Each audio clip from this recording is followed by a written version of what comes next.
Hoy, a casi 3 años de aquel maravilloso día del 24 de octubre de 1981, llego a la conclusión de que debo contar toda la verdad sobre lo sucedido. No creo al hacerlo que transgreda ninguna forma de seguridad ni tampoco que revele secreto importante alguno. Habrá, sí, lo sé, quien sienta tal vez en parte menoscabado ese orgullo nacional que tenemos los americanos desde el instante mismo en que de pequeños vimos en nuestros textos colegiales esa maravillosa lámina que muestra a George Washington cruzando el Potomac de pie sobre la inestable horizontalidad de aquella barca, envuelto en un capote sin atisbo de mareo ni náusea en ese rostro altivo. Pero pienso que no yo, sino todos los norteamericanos guardamos una deuda de gratitud con alguien hasta hoy anónimo y olvidado. Y se trata de una deuda que, de no mediar mi determinación de escribir este artículo, quedaría por siempre sin saldar. No habría alcanzado a dormir ni media hora cuando Meg Sandoway llamó a mi puerta. Debían haber sido las 3 de la tarde, cuando caí derrumbado sobre mi cama, confiado en que el cansancio y el ronroneo confortable del aire acondicionado colaborarían a que me durmiese de inmediato. Sin embargo, los nervios y el desgaste físico tironeaban compulsivamente de los músculos de mis piernas y me sorprendí a mí mismo pegando puntapiés contra la cucheta de arriba, por fortuna desocupada desde la noche en que Nat Palooka se cayó de ella ante la excitación que le produjo el estar a punto de completar unas palabras cruzadas. A pesar de mi desasosiego físico, anímicamente me invadía una inmensa tranquilidad. Por fin, luego de 3 larguísimos e infernales veces, había quedado listo, terminado, completo, sellado y aprobado el proyecto Ópalo. Y allí nomás, a escasos 3 kilómetros de nuestras barracas, esperaba, calmo y deslumbrante bajo el sol calcinante del desierto de Najove, el transbordador Columbia. No era gratuito mi desvelo. El meticuloso plan de trabajo pergeniado por mi grupo de ingenieros a través de 4 años había sufrido una demora de casi 6 meses, y todo aquel que haya estado asignado a un proyecto espacial sabe muy bien del enorme costo adicional en dólares que representa la más mínima demora, el obstáculo más pequeño. Lo cierto es que se nos había atascado el sistema de gasificación de ozono y no había poder humano que lo pusiera en sus 13. Por lo tanto, los 2 carretes centrales que alimentaban la inyección de parafina, comprimida la primera y más grande de las toberas, no tenían autoridad alguna para impulsar los propérgoles sólidos del segundo sistema. En principio supuse que todo radicaba en la baja potencia de las cargas de hidracina y etanol, lo que me costó que William Congreve me arrojara por 2 veces el mismo Dugnaut en la cara. Finalmente, Congreve me convenció, con ayuda de Sato Saigo, de revisar totalmente los vectores del difusor de entrada en relación con la expansión de energía térmica en el primer sistema. Bueno, así lo hicimos durante casi un mes, enterrados día y noche en un silo subterráneo. Salvo un pequeño error que detectó Saigo en un componente del logaritmo neperiano de R, y que en nada modificaba el detestable comportamiento de la gasificación del ozono, no hallamos en nuestra búsqueda las claves de la falla. 2 meses después, a mi juicio, el problema residía en el encendido de la segunda sección, lo que traería aparejado un desfasaje en el perigeo. Bueno, para el danés Odgen había una fuga no computada a partir de un desequilibrio en el bariómetro. Muy bien. Según Congreve, la cosa podía estar circunscripta en el radiador de uranio. Y Max Althouchter se hallaba empecinado en que todo consistía en que la propulsión de una fase no puede medirse por la reacción si la fuerza de empuje se mide por la intensidad que el caudal específico de eyección de gases desplaza a la energía cinética perdida por unidad de tiempo. Debo confesar que nunca entendí la seducción que ejercía sobre Althouser la unidad de tiempo. Muy a pesar nuestro admitimos que debía pedirse ayuda, hablamos con Gully Pat Sullivan, el director general del proyecto, y concluimos que debíamos dejar de lado nuestro orgullo y entender que el éxito del proyecto Ópalo con el transbordador Columbia era una causa de interés nacional y así lo entenderían también los científicos consultados. Por otra parte, el presidente Reagan ya había hablado un par de veces por teléfono con Sullivan preguntando por la salud del nene, nombre clave que se le había conferido al transbordador Columbia. Se habló entonces con gente de la Convair y Martin, de la Chrysler, de la Pratt & Whitney, de la Boeing y de la Thiokol. La mayoría de las compañías había licenciado a su personal dado que se iniciaba la temporada de la trucha. Por último, la Lockheed trajo alivio a nuestra inquietud porque nos iban a remitir a Bernard Seberg Lyndon, un artífice de la misión Viking, padre de las sondas Mariner y amigo cercano de un ingeniero que había sido verdadero cerebro gris del proyecto Skylab. Seberg debió ser rastreado por toda Europa Central, ya que para ese entonces se hallaba visitando a un primo suyo que nada tenía que ver con los proyectos espaciales, pero que había contribuido grandemente a las comunicaciones humanas mediante la codificación de sombras chinescas sobre paredes.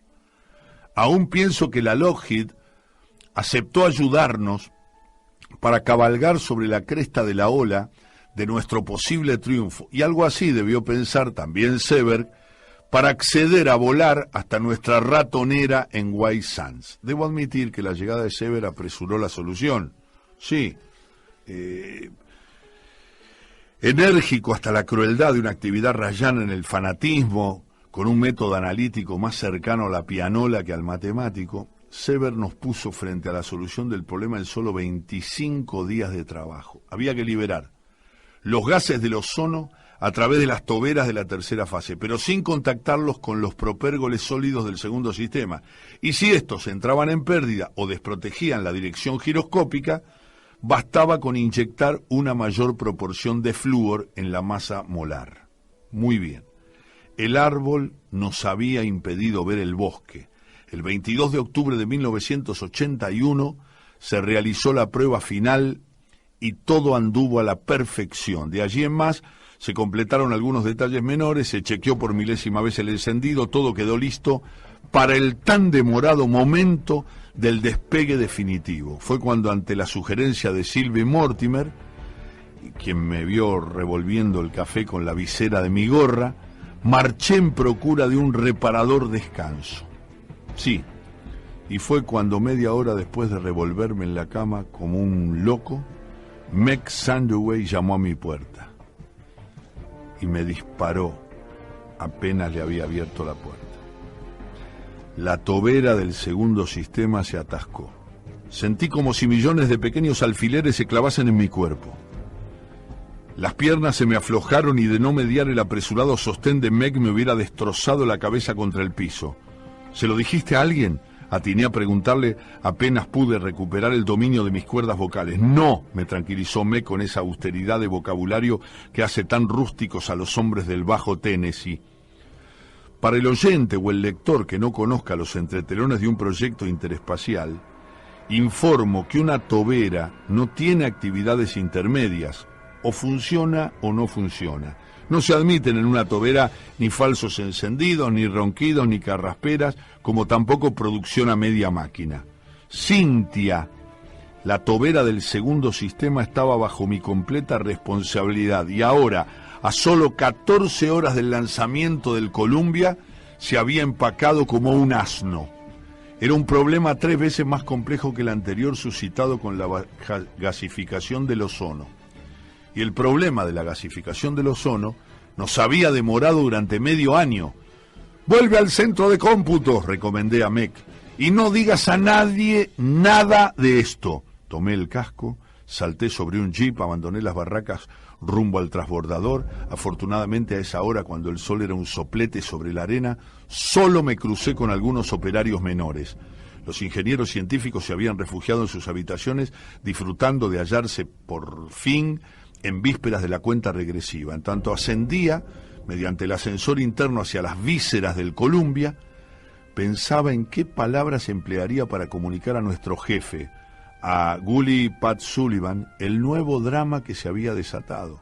Lo recordaba un año atrás masticando, traspuesto de odio, una mini calculadora Sharp ante la noticia de la quemadura de una bujía de su coche. O sea que era un hombre que se alteraba mucho. Además debía ser yo en persona quien explicara al presidente Reagan el flamante e incalculable retroceso del proyecto Ópalo. Y yo conocía bien al presidente, por mucho menos que eso lo había visto hacer cosas terribles con los indios, largo tiempo atrás, en el cine Tolucá de mi ciudad natal. Cuando llegué al compartimiento que hacía las veces de antesala, solo encontré a un empleado de mantenimiento quien se había refugiado en la tranquilidad de esa sección para apurar su sándwich de tocino y maní. Le ordené perentoriamente que se fuera. El hombre, sin decir palabra, envolvió su merienda y se alejó. Con el alma en un hilo, oprimí el encendido de Cintia. Me respondió un silencio funerario. Repetí la acción 5 o 6 veces, ni un chasquido, nada. Cintia estaba muerta, fría, yerta. Me dejé caer vencido sobre el piso de metal. Entonces me encontré de nuevo con la mirada del empleado de mantenimiento. No se había ido. Estaba sentado sobre el sistema de apertura de compuertas externas junto a la salida que no había traspuesto, masticando con poco entusiasmo su comida y observándome con expresión indiferente. En aquel momento, con ese pudor lógico de todo científico egresado de Denver, deseé que aquel desconocido confundiese mis lágrimas con posibles gotas de transpiración. Lo que iba a ser difícil de explicarle eran mis berridos de animal, los puñetazos que propinaba contra el blindaje de las mamparas, con la tobera de la sección superior atascada. El soñado despegue del transbordador Columbia en 1981 era utópico. La preeminencia de la carrera espacial volvería a manos de los comunistas, y podía decirse que el mundo libre estaría al borde de la destrucción, el holocausto atómico y, por qué no, la contaminación de los ríos. Controlar, chequear y verificar todas y cada una de las 573.829 piezas mecánicas y electrónicas encerradas en aquella cúpula cilíndrica de 38 metros de largo por 11 de ancho que constituía la médula energética del Columbia, podía insumir de 1 a 2 quinquenios de planes galácticos. Ronald Reagan, no lo soportaría. Dentro de mi desesperación, vi que el operario, sin dejar de comer, adelantaba un par de veces el mentón hacia mí en mudo interrogante. «¿No le dije que se fuera?», le grité desde el suelo, furioso. Frunció el entrecejo, volvió a avanzar su mentón inquisidor. Comprendí que no entendía bien el idioma. «¿No habla inglés?», le pregunté, más enojado aún. «Sí, sí», dijo. Se puso de pie, tiró desaprensivamente los restos del sándwich en un rincón, limpió con energía las palmas de sus manos, golpeándolas contra los fundillos de su pantalón en tanto se me acercaba, sin dejar de hurguetearse los dientes con la punta de la lengua y el reborde de los labios. Me tomó de un brazo y me ayudó a ponerme de pie. Y allí pude leer entonces el nombre de aquel sujeto moreno, bajo. En el solapero que lo identificaba se veía Artemio Pablo Sosa, un hispanoparlante. Y me explicó: «Hablo inglés, pero si me habla muy rápido». Se quedó en silencio mirando fijamente hacia un punto ubicado en las cercanías de mi hombro derecho, y yo pensé que buscaba palabras para completar la frase. Chasqueó los labios y escupió un residuo de carne. «¿Qué pasa, maestro?», preguntó luego. «¿Qué es usted?», me interesé. «Mexicano». «Argentino», me dijo. Yo apoyé mi empapada espalda contra una mampara, moví la cabeza con desaliento, señalé con gesto vago Bajé la vista y le dije, la tobera. ¿Qué pasa? ¿Qué tiene la tobera? Oscilé mis manos con las palmas hacia abajo a la altura de mi cintura. Solo atiné a decir, reventó, fin. No camina, dijo el hombre. Estuve tentado de explicarle, pero me frenó el ridículo de enredarme en una charla técnica con un auxiliar electricista que no solo detentaba cargo relevante alguno, sino que ni siquiera era sajón. Por otra parte, ya el desprolijo personaje me había dado la espalda y mientras se rascaba los dorsales, lentamente con el pulgar de la mano derecha, atisbaba hacia lo alto de la tobera a través del triple cristal atérmico que nos separaba de ella sobre la consola de mandos.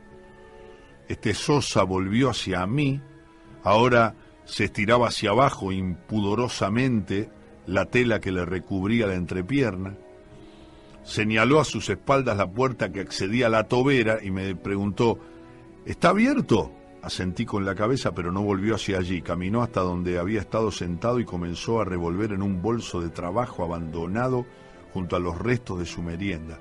Sacó una manzana y entonces sí, pasó de nuevo junto a mí hacia la puerta de entrada a la tobera. Yo permanecí quieto, en el mismo lugar, como vacío de hálito vital, pensando tan solo en el sombrío futuro que acechaba a mis hijos en el hipotético caso de que llegase a tenerlos. Habrían pasado 6 minutos cuando apareció de nuevo el argentino y me pregunta, ¿tiene un alambre? Sacudí la cabeza negando. Me parece que algo me queda. Fue hasta su bolso, revolvió en él, sacó un trozo de alambre de unos 20 centímetros. Mientras procuraba enderezarlo, había estado plegado en secciones de unos 6 centímetros. Me miró, enarcó las cejas y dijo serio, vamos a ver, dijo un ciego. Pasó de nuevo frente a mí, se metió en la tobera. Por 15 minutos solo le escuché silbar una música extraña. Yo en tanto sopesaba la posibilidad de salir al exterior de la nave, ganar la superficie de una de sus cortas alas y de allí lanzarme de cabeza a la pista, distante lo suficiente como para hacer estallar una bóveda craneana. Pero apareció de nuevo el argentino. Se estaba frotando las manos con un trapo. A ver, maestro, me dijo. ¿Qué? Préndala. Me indicó señalando con un movimiento de cabeza hacia la tobera. Ahora sí, lo miré como comprendiendo que se trataba de un ser viviente que me hablaba. ¡Préndala, dele!, insistió mientras volvía hacia su bolso y metía el trapo en su interior. Caminé 4 lentos y arrastrados pasos hacia el encendido, apoyé un dedo sobre el botón, giré mis ojos para mirar al argentino compasivamente, apreté el botón y se escuchó un ronroneo suave y parejo primero, y luego un rugido saludable. Casi estrello mi cara contra el triple cristal en procura de ver desde más cerca lo que no podía creer. Aquella maldita tobera funcionaba.